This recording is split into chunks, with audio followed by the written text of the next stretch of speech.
Day one? Let's go. You do it. Coming up on KQ2's Kansas City Chiefs training camp show, the Chiefs return to St. Joseph and Missouri Western as part of a new training camp deal. We were pretty direct in saying that we expect to be here for a very long time.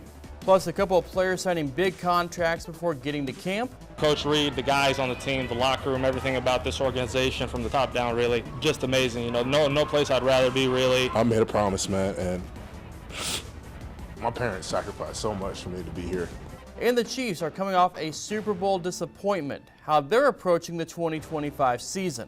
We didn't play the way we wanted to play, and you want to go out there and be better, and so that kind of helps you out on some of those extra workouts that you don't want to do.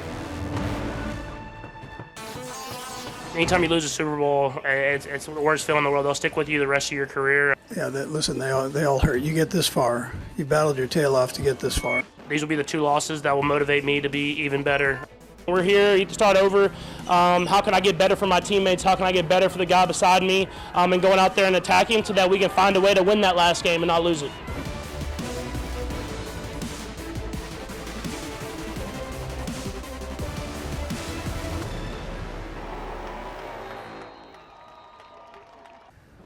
Welcome into KQ2's Chiefs Training Camp Show. I'm Chris Roush, and it's a pleasure to be with all of you here today. It's time to get ready for another Chiefs season. And like it has for the last decade and a half now, it all starts right here in St. Joseph at Missouri Western. The Chiefs getting to town on Sunday as they get ready for the new season. Kansas City coming off a disappointing loss in Super Bowl 59 to the Philadelphia Eagles. The Chiefs were trying to win their 3rd straight Super Bowl, but the Eagles had their way against Kansas City. That's all behind this team now. It has to be, because it's a new year, a new season, and as Patrick Mahomes says, you can't get complacent in the National Football League. I think you always have to get better. I think that's something that people lose track of when you have success. And obviously, we didn't win that last game, but we had a lot of success last year. And I think sometimes people want to be stagnant and they want to go out there and just do it over again. But you see with the rest of the AFC West, the rest of the AFC, and the NFL is everybody's getting better. So we have to get better. Well, Chiefs officials, city leaders, Mosaic Life Care, and Missouri Western officials all celebrating the returning of Training Camp 2 this week. KQ2's Joseph Williams has more from the official kickoff as Chiefs President Mark Donovan talked about the future of the team for training camp as well as potential stadium locations. Since 2010, the Kansas City Chiefs have been calling Missouri Western home for training camp, and after news broke of a 6-year extension with the university and Mosaic Life Care, the Chiefs are set for the road to the Super Bowl. It's been an amazing experience. It doesn't happen without a lot of hard work and a lot of commitment from everyone involved, so we truly appreciate that. You know, championship seasons start in St. Joe, and it's been something that we've been able to take advantage of for quite a long time now. Even though the Chiefs have signed an extension to stay in St. Joseph, many fans still may be questioning if that's true. And Chiefs President Mark Donovan said he's inspired and wants to stay in St. Joe for the upcoming future. We were pretty direct in saying that we expect to be here for a very long time. And it's inspiring, but it's also with a lot of pride that we're here for our 15th year. It's been a big part of our success, and we're excited to be back here. As the Chiefs in the city of St. Joseph are locked in for the next couple of years, that can't be said for the Chiefs in the state of Missouri. With looming questions about stadium renovations and a possible move to Kansas, Donovan said the Hunt family is looking to do what's best for the team and the fans. And we're in the middle of both sides of the state line with that. And as I said before, I'll say it again, like the commitment on both sides has been really, really humbling. There's a real interest to figure this out on both sides of the state line, and that gives us a great opportunity to figure out what's best for our fans and for the organization. Joseph Williams, KQ2 News. Now, according to the new training camp agreement made back on June 20th of this year, the Chiefs will hold their next 6 training camps here in St. Joseph, including this one. KQ2 submitted a sunshine request to Missouri Western for the new agreement, and in that agreement, it read the Chiefs will hold 25, 2026, 2027, 2028, 29 and 2030 training camps at Missouri Western unless earlier terminated. Now, the contract states that there are termination options for both parties in this agreement for the Chiefs and Missouri Western. In the contract, Missouri Western has the option to opt out following the, quote, evaluation period of the 2025 training camp and must submit written notice to the Chiefs. The contract states that the opt-out notice can only be delivered by Missouri Western from November 1st of this year through November 15th of 2025. Now, leading up to the opt-out notice, the Chiefs can request any Missouri Western revenue and expenses related to training camp. The Chiefs also have the ability to opt out of the training camp contract as well. Per the contract, no later than November 1st of the same calendar year after any training camp, the Chiefs can, quote, in its sole discretion, and irrespective of whether it delivers a notice, terminate this agreement for any and no reason by providing written notice to Missouri Western. An example of that situation could be the Chiefs could terminate the contract following the 2027 training camp by providing written notice on or before November 1st of 2026. The Chiefs can also end the agreement if there is a change in ownership, a change in the head coach, or a change in the Chiefs stadium location. All right, now let's get to the actual training camp part of it, where it's all in the practice fields over at Missouri Western. KQ2's Brett Kennedy was there for day one of camp, so let's take a look back at that very first day of training camp. Rejoice, Kansas City Chiefs fans. Training camp has returned to St. Joseph on Missouri Western's campus for the 15th consecutive year. How you guys doing? Good. Ready for day one? Let's go. Here we do it. Chiefs fans were more than ready for day one, Brett Veach. They're all back. Mahomes, Kelsey, Rice, Jones, Josh Simmons, and other rookies practicing in their very first camp. The defending AFC champions are back to work and put on a show right out of the gate for camp on Tuesday. For Patrick Mahomes and company, time to put last season's Super Bowl defeat in the rear view and learn from it. We didn't play the way we wanted to play, and you want to go out there and be better, and so that kind of helps you out on some of those extra workouts that you don't want to do, or some of the different stuff that in order to get better for that next season. It kind of keeps that in your mind, but now we're here. I mean, we're here, you have to start over. How can I get better for my teammates? How can I get better for the guy beside me? And going out there and attacking so that we can find a way to win that last game and not lose it. Can we give it up for George right there? Give it up for George! He may be shy at times, but defensive end George Karlaftis lets his play do all the talking for him. Just this past week, the Chiefs rewarded the former first-round pick out of Purdue with a 4-year, $93 million extension, $62 million guaranteed. For Furious George, there was no other place he wanted to be. For me, really, it starts with the team. You know, the team, Coach Reed, the guys on the team, the locker room, everything about this organization from the top down, really.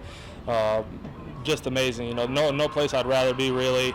And then the city, you know, my fiance and I have grown to love this place, calling it home now, and yeah, it's awesome. Another man waving hello to a new Chiefs contract in the last week is guard Trey Smith. 4-year deal worth $94 million, $70 million guaranteed. That makes him currently the highest paid guard in the NFL. Smith got emotional talking about what it meant to his family. I lost my mom when I was 15, and I made 2 promises to her that I'll get my degree, play in NFL. I didn't promise her I'd be the highest paid, but, you know, I made a promise, man, and my parents sacrificed so much for me to be here. So much. And to have that moment with them, it's special, bro. It's special, and it's something I won't take for granted, man. Reporting from Missouri Western's campus in St. Joseph, Brett Kennedy, KQ2 Sports. Well, still ahead here on the Chiefs Training Camp Show, one of the key guys to the 2019 season and the rebuilding of the Chiefs defense, calling it a career this week. We'll take a look back at the Honey Badger, Tyrann Mathieu' impact on the Chiefs. And speaking of defense, the Chiefs locking up George Karlaftis to go with the anchor Chris Jones. We'll hear from the guys on that side of the ball about expectations for 2025.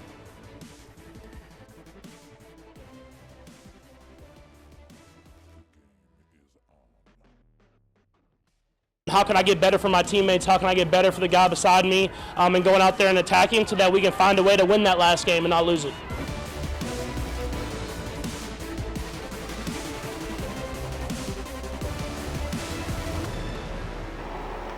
Welcome back to the Kansas City Chiefs Training Camp Show. We can continue on as camp is just getting started this week, and we need to talk about the defense now.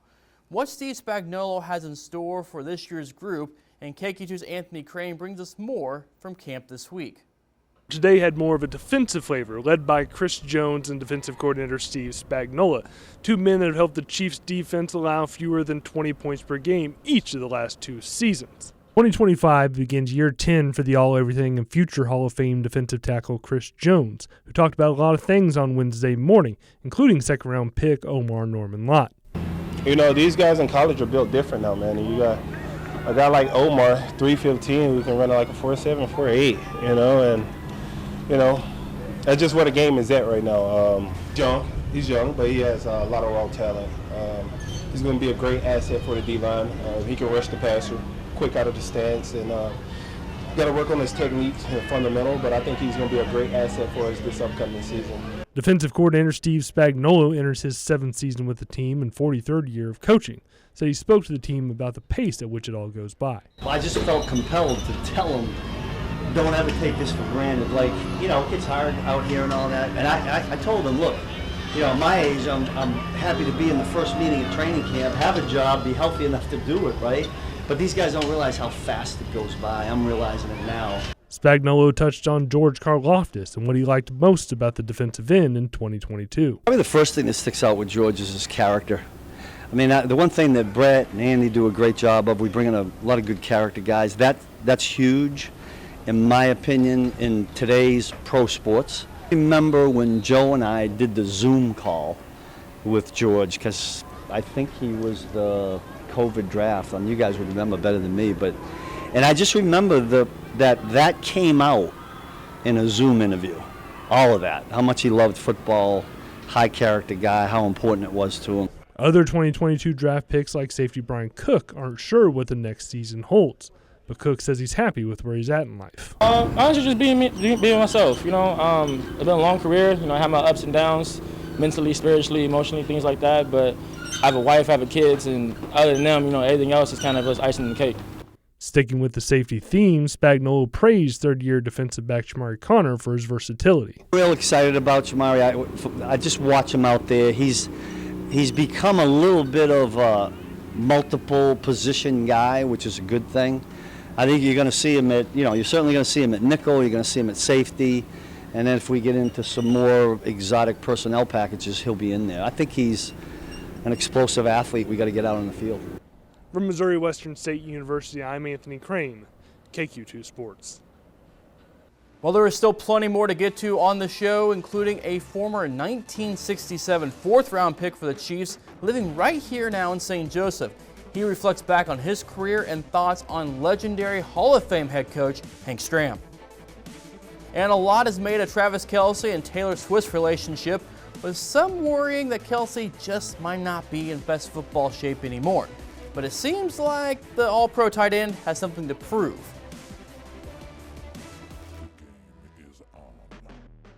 Ready for day one? Let's go. You do it.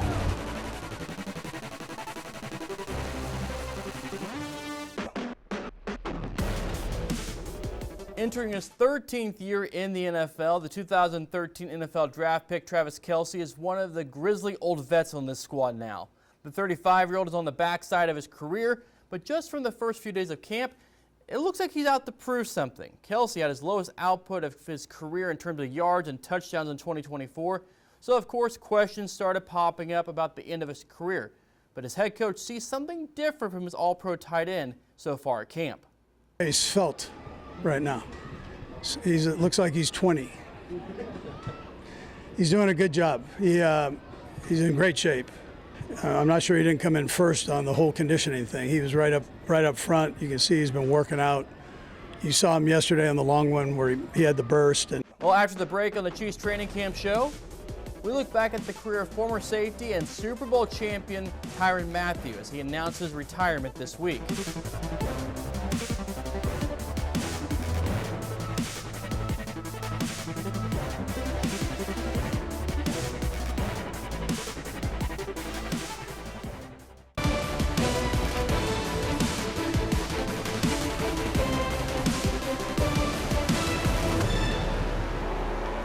You guys probably remember, right? The Honey Badger doesn't care. He's the heart and soul of the defense. Tyrann Mathieu, quite the character throughout his football career in college and in the NFL. His passion for the game infectious, rubbing off on the guys around him.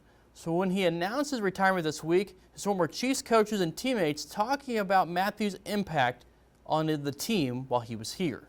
You know, when I came to Kansas City, you know, each and every last one of these guys on the stage, you know, really gave me some hope, some encouragement. Watt got the Dotson block, and it's picked off on the play. Tyrann Mathieu. So the Honey Badger is right there. Following 12 seasons in the NFL, Tyrann Mathieu calling it a career. He brought a sense of leadership, him and Frank Clark, sense of tenacity that this team was missing to get over that hump to win a ring. And we created a lot of special moments with those guys. The 2013 third-round pick spent 3 years in Kansas City, leading the resurgence of a struggling defense en route to a Super Bowl 54 championship. Obviously, it's pretty cool to celebrate my teammates. I think the most important thing, obviously, you know, winning this for Coach Reid and, you know, taking this trophy back to Kansas City. Special guy. I mean, we came here in 2019, Tyrann and I together, and he was a key piece to what we were doing, and we started off a little rough but got better and better. But I love Tyrann Mathieu. I'm really excited for what he'll do something great going forward. Mathieu announced his retirement just days before the start of training camp with the New Orleans Saints. And if this is it for the Honey Badger, he left his mark on the NFL and the Kansas City Chiefs. The Honey Badger. That'll be part of the legacy also. He would sit on the bench there and he'd make all kinds of funny noises. You know, not only did he have the blonde hair, but he'd be over there making all those noises. But what a great kid. Loved coaching him. I just had I love, you know how I feel about Tyrann. I'm so happy to be here in Kansas City. You know, I'm so happy to share a stage with my teammates. You know, I truly feel like, you know, when I came to Kansas City, you know, each and every last one of these guys on the stage, you know, really gave me some hope, some encouragement, some confidence to really go out there, play fearless, you know, be who I am. Well, we will wrap everything up after the break with the story of a 1967 fourth-round pick by the Kansas City Chiefs and his experience in football and his life after. Stay tuned. How can I get better for my teammates? How can I get better for the guy beside me? And going out there and attacking so that we can find a way to win that last game and not lose it.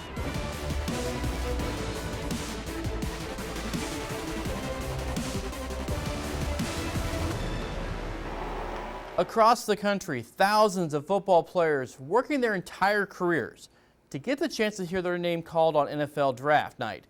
But there's only a few selected players every year. KQ2's Joseph Williams speaking with a local resident who was in fact drafted by the Chiefs back in 1967. I was in heaven because I never thought I was good enough to do anything like that. Ronald and Kathy Zwerneman calling St. Joseph home now, far from where Ronald is spending most of his life in Houston, but now he's closer to the team that drafted him, especially with training camp just down the road. I just made a little gesture to her. I said, I wonder if they'd let an old man suit up again just one more time. Growing up in Houston, Texas, Ronald Zeke Zwerneman grew up playing the sport he loved, football. I loved football, and I was an offensive lineman. And, you know, linemen don't get too much glory or whatever, but that's here and there. Zwerneman would spend his college at East Texas State excelling on the offensive line, but it was a play he made against a Hall of Fame offensive lineman that helped solidify his career at the university. Gene Upshaw was playing in front of me and blocking me. I was determined. I went through him and went around, and I blocked the field goal. And so I got the glory of blocking the field goal to win the conference. After 4 years at East Texas State University, Zwerneman got a call many young athletes work their whole lives for. I got a call one evening from Hank Stram and asked me if I was a senior, and I said, yes, sir. It surprised me. He said, well, would you consider coming to the Chiefs? I said, yes, sir, I certainly would.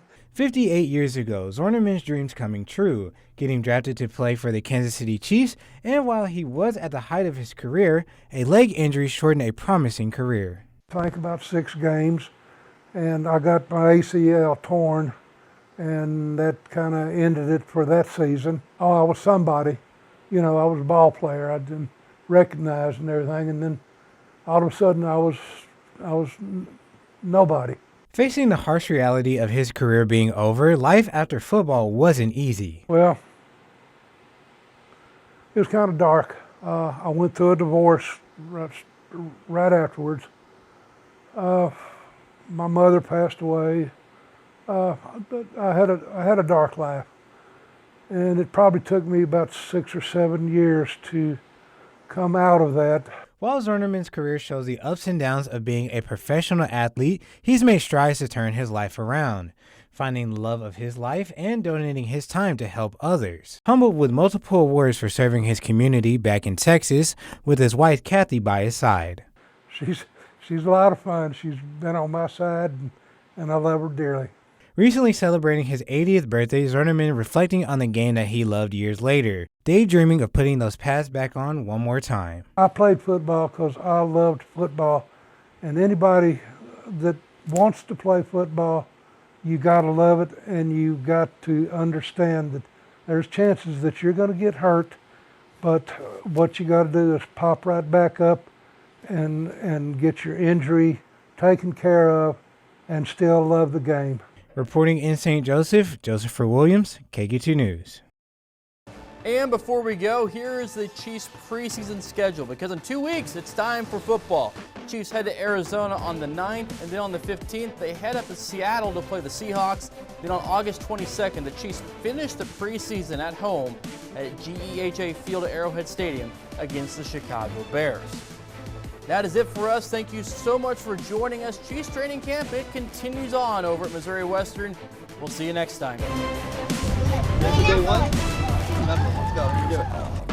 How can I get better for my teammates? How can I get better for the guy beside me? And going out there and attacking so that we can find a way to win that last game and not lose it.